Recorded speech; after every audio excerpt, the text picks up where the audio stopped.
Sejam bem-vindos ao canal de Deus oficial de Quixeramobim. Por gentileza, quem trouxe sua Bíblia Sagrada, abra no Evangelho segundo escreveu João.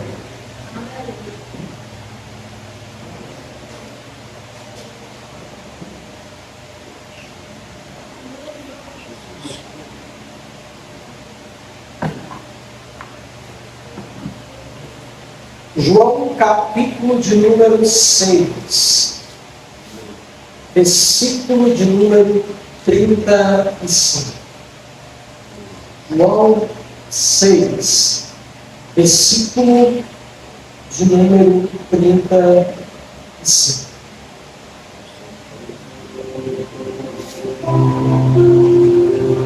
Amém? Amém. E Jesus disse: eu sou o pão da vida. Aquele a quem vem a mim não terá fome, e quem crê em mim nunca terá sede. Mas já vos disseis que também comigo, mas também já vos disseis que também vós me vistes, e contudo não credes. Todo que o Pai me dá, que virá a mim, e o que vem a mim, de maneira alguma lançarei fora. Porque eu desci do céu, não para fazer a minha vontade, mas a vontade daquele que me enviou. E a vontade do Pai que me enviou é esta: que nenhum de todos aqueles que me deu se perca, mas que o ressuscite no último dia. Porquanto a vontade daquele que me enviou é esta: todo aquele que me vê o Filho e crê nele tem a vida eterna, e eu ressuscitarei no último dia. Murmuravam, pois, deles judeus, porque disse: eu sou o pão que desce do céu. E disse: não é este Jesus, o filho de José, cujo pai e a mãe nós conhecemos? Como pode dizer ele que desceu do céu? Respondeu, pois, Jesus e disse: não murmurai entre vós. Ninguém pode vir a mim, se o Pai que me enviou não o trouxer, e eu ressuscitarei no último dia. Amém? Amém. Sentar-se, meu Jesus.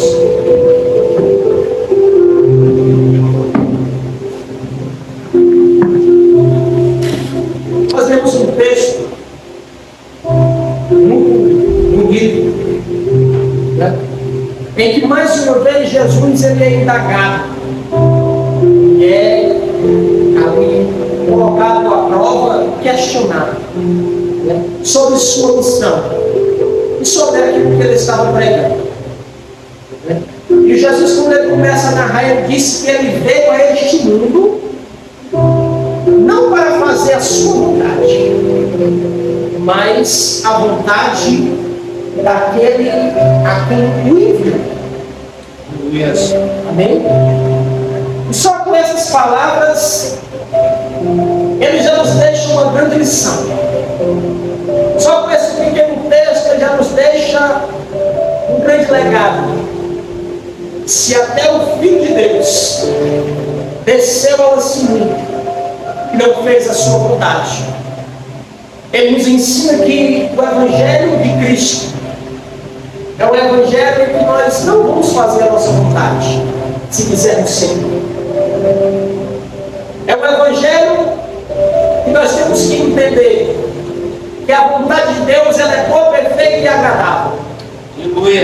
Que a vontade de Deus ela sempre vai nos levar ao encontro da vida. Que a vontade de Deus ela sempre vai ser para o nosso bem. Só que muitas das vezes nós não queremos dar ouvido à vontade de Deus. Muitas vezes nós somos pegos em provas, em lutas, em dificuldades, que não foi Deus que nos levou a elas, mas somos nós que fomos ao encontro das mesmas. Ou nós procuramos fazer a nossa vontade. Já parou para pensar, se Deus, irmã de Deus, cumprisse e fizesse tudo aquilo que nós queremos? Já parou para pensar, irmã Raquel, meu irmão, se Deus, tudo que nós pedíssemos em oração, Deus fizesse? vai ter oração que a gente já se arrependeu de ter visto. Não é verdade? A gente dobrou o joelho e orou e pediu, Senhor, mas Deus não atendeu a nossa oração, por quê? Porque entra aquele versículo que diz que se o filho pedir pão, o pai porventura dará uma serpente. Ou seja, a intenção podia ser boa. Quantas vezes nós não dobramos os joelhos e pedimos a Deus alguma coisa, a nossa intenção, o nosso coração é bom, as nossas vontades são até boas, mas só que aquilo não vai nos trazer bem, aquilo vai nos destruir. E Deus simplesmente ele veta aquele nosso pedido. Por quê? Porque nós não sabemos pedir, pedimos mal. Às vezes pedimos para os nossos próprios deleites, para nossas próprias vontades. Não procuramos entender qual é a vontade de Deus para as nossas vidas. O que Deus tem reservado para nós, o que é que Deus quer, o que é que é o propósito de Deus na sua vida. Qual é o propósito de Deus na sua casa, na sua vida? Primeiro, Deus, a vontade de Deus é que todos se salvem. Glória a Deus. Você sabia que essa é uma vontade que Deus nunca vai conseguir? Porque a vontade de Deus é que todos se salvem. Mas nem todos serão salvos. E nós, como seguidores de Cristo, nós temos que entender uma coisa. Não fomos nós que escolhemos a Ele, mas foi Ele que nos escolheu. Não fomos nós que o aceitamos a Ele, foi Ele que nos aceitou. Se você está sentado nessa cadeira essa noite, se você está aqui nesse tempo simples, saiba de uma coisa: tudo já estava escrito nos céus pela caneta do Senhor. Porque o Senhor sabe o dia de amanhã que nós não sabemos. E nós precisamos entender e buscar saber qual é a vontade de Deus. Não é a vontade do homem, não é a vontade do pastor, não é a vontade do chefe, mas o que Deus tem para a nossa vida. Existem pessoas que passam a sua vida inteira dentro da igreja, achando que estão servindo a Deus, mas estão servindo as suas próprias vontades. Sabia disso? Porque Deus não é Deus de confusão e nem Deus de mentira. Deus não é Deus de confusão nem Deus de mentira. Deus é Deus fiel. Esse negócio que alguns dizem assim, não, porque agora Deus me quer aqui, daqui a meia hora Deus me quer atuar. Isso não vem de Cristo. Isso é confusão. Aí o próprio Jesus diz, porque todo aquele que vier a mim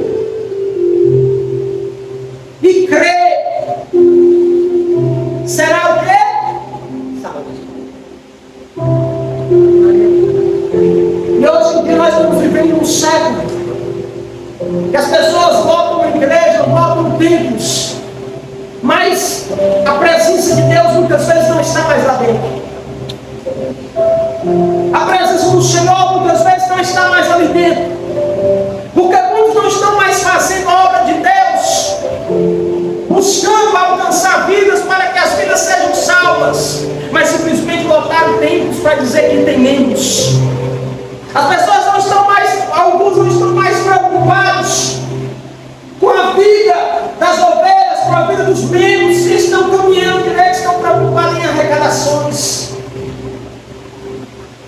Nós temos que entender uma coisa: o que nós temos de mais importante e que lutamos todos os dias é pela nossa salvação.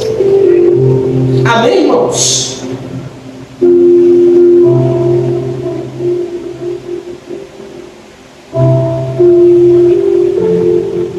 Aí ele diz, na verdade vos digo que aquele que crê em mim tem a vida eterna.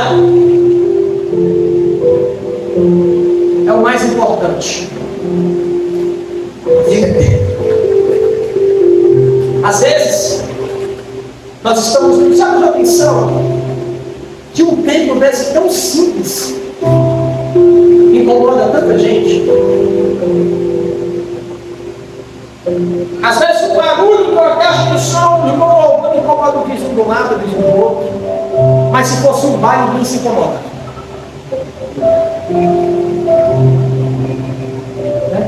Na verdade, ninguém se incomodava.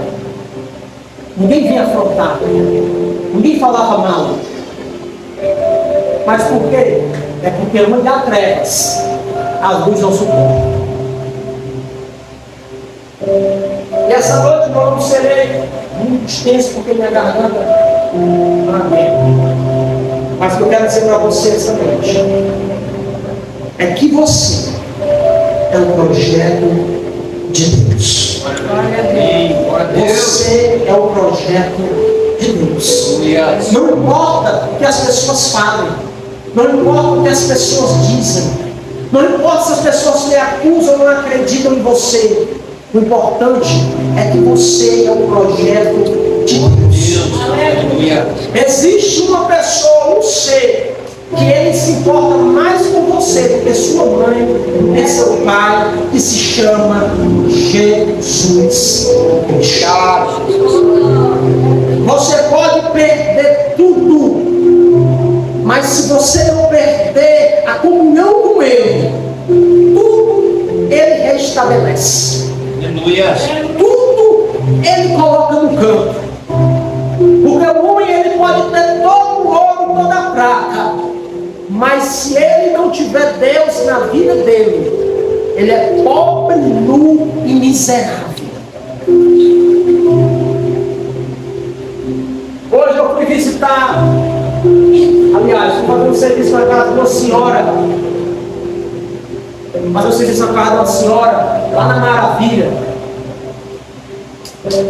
Eu cheguei na casa dela, uma espetaria, eu trouxe um colchão com essa caixa. Aí eu comecei a fazer um serviço, aí ela começou a conversar, servo do Senhor também. As pessoas que gostam de conversar, e ela estava falando na vida todinha. Aí eu perguntava, não perguntei nada, ela estava falando da vida dela, ela estava conhecendo os parentes, a família dela todinha. Não perguntei nada, mas ela quis falar e eu estava ouvindo, né? De hora que eu estava tratando de ela, ela fazia só tá sério, ele estava mais dizendo. Mas ela começou a falar. Ela disse, você está vendo por que esse colchão está dessa cor? Aí eu disse, por quê? Meu filho, ele era da igreja, certo? Meu filho cantava na igreja. Meu filho pregava na igreja.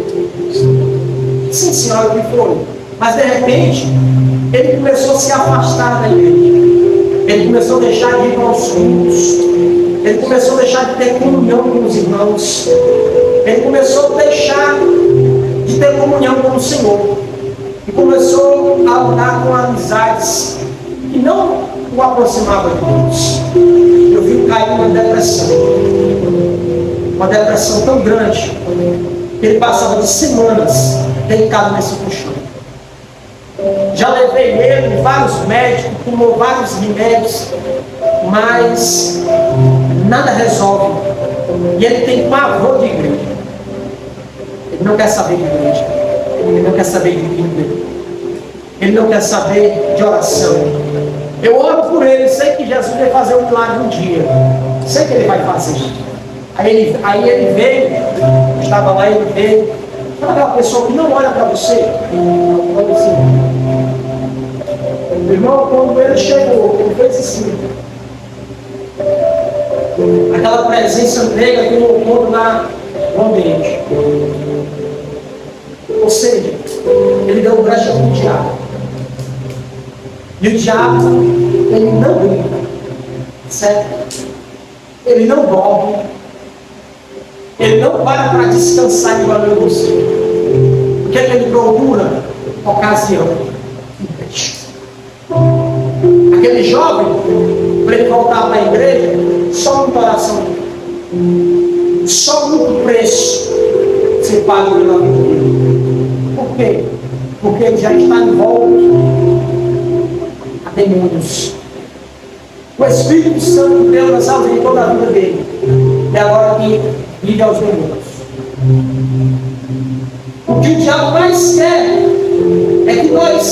desanimamos, nós pare, que a gente volte atrás, que a gente desista, que a gente coloque a culpa dos nossos problemas em Deus. Porque tem muito cristão que coloca a culpa dos problemas deles em Deus. E Deus não é culpado de nenhum dos nossos problemas. E muitas das vezes a pessoa está dentro da igreja e ela coloca a culpa dos problemas delas em Deus. Então vamos sair da igreja. Mas Deus não é culpado dos nossos problemas. Deus não é culpado das nossas frustrações, das nossas angústias. O ser humano muitas das vezes ele procura argumentos para abandonar Deus, para abandonar os caminhos de Deus. Aí começa a faltar o culto, começa a não participar das reuniões, aí a chama e o desejo de estar na casa de Deus morre. E daqui a pouco ele não sente mais vontade de estar aqui, de cantar, de ouvir a palavra. Por quê? Porque o diabo já trabalhou na vida dele. E nós temos que vigiar. A gente não pode então se ausentar da igreja, a gente não pode se ausentar da comunhão com Deus. Porque o culto, irmão, não começa aqui na igreja. O culto é na nossa casa, no nosso dia a dia. Nós não podemos deixar para ler a Bíblia quando nós chegamos aqui, nós temos que ler em casa. Nós não podemos deixar para orar aqui, nós temos que orar em casa. Uma vez um irmão falou assim para mim: eu vou para a igreja, mas porque quando chega lá eu não sinto nada. Irmão, eu já tenho que vir sentindo de casa. A presença de Deus tem que vir contigo de casa. A igreja é uma reunião onde cada um tem um salmo, tem um louvor, tem um cântico, tem uma palavra. Mas a presença de Deus ela tem que estar na nossa vida 24 horas. É a dona de casa lavando os pratos, louvando e sentindo a presença de Deus. É o agricultor capinando o mato ali, ele louvando, ele falando com Deus, sentindo a presença de Deus. Nós não podemos deixar, irmãos, a chegar na igreja só tem fogo na igreja. Não, tem que ser todo momento na nossa vida. Faz igual, já vou encerrar. Mano, Ismael, o meninozinho olhou para o pastor e disse: pastor, o pastor disse: diga, meu filho, deixa nós morar na igreja. Aí o pastor olhou para ele: por que, meu filho, você quer morar na igreja? Porque, pastor, aqui o papai me trata com tanto carinho. Porque aqui, papai, o pastor, o papai não bate na mamãe. Aqui, pastor, o papai não fala palavrão. Ou seja, nós temos que ter comunhão e sinceridade. Somos perfeitos? Mas nem por isso nós vamos andar de qualquer jeito. Amém? Amém, irmãos? Amém. Já está assim, não aguenta mais. Irmãos, já é quinta-feira, domingo, nós temos culto às 18 horas. Convide um parente seu para vir para o culto. Sempre faça um convite. Vamos para o culto hoje. Ele vai dizer: não vou. Amém. No domingo, vamos para o culto. Ele vai dizer: não vou. Aí chegar um momento que não vou. Já chamou tanto que eu vou. E chame para vir para o culto. Ore pela sua família, ore pela sua casa. Amém? Coloque-se pela noite desse dia, vamos orar em nome de Jesus. Semana é sexta-feira, né? 12 horas, né? Pronto, amanhã, irmãos, meio-dia, oração na igreja. Quem estiver disponível, esteja trabalhando, esteja só em casa, venha para a oração. Amém? Eu não vou estar aqui porque eu vou para Fortaleza amanhã, mas talvez no mesmo dia. Eu não gosto de vir na casa de ninguém. Mas venha para a oração. Amém? Senhor Deus e Pai, Deus Todo-Poderoso, meu Deus, eu apresento a tua igreja, a tuas mãos, Senhor. Despede, leva cada um em paz para os seus lares. Meu Deus, Pai, que seja o restante de semana abençoado. Salva, meu Deus, liberta, meu Deus, o teu povo, meu Deus, Pai. Meu Deus, toca na família, Senhor, de cada um, Senhor. Faz, meu Deus, uma grande obra. Abençoa esta obra, Senhor, multiplica, salva vidas, meu Deus, recupera, tira do lamaçal para a tua honra e para a tua glória. Em nome de Jesus. Amém. Salve o Senhor, a paz do Senhor.